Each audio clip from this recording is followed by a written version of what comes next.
የሙዚቃው ዓለም ነው ሞዛርት የሚባለው ቅኝቶች የዜማ ምልክቶች ከመነሳቱ ከሺህ ዓመት በፊት የነበረ የአዳም አምላክ የአዳም ፈጣሪ ከሷ የተወለደ የድንግል ማርያምን መታሰቢያዋን እናድርግ።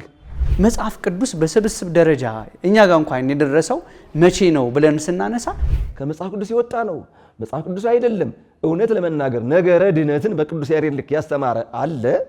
እንዴት አድርጎ ደረሰው ከየት አምጥቶ ደረሰው የሚለውን ነገር እናነሳለንና ኑሮባት አነጻት ሳይሆን እንዳይኖርባት አድርጎ ንጽሕት አድርጎ ጠብቆ ወላጅናቱ አደረጋት። ይህ የሚገለጸው በአንክሮ ነው። ኦ ተብሎ ነው።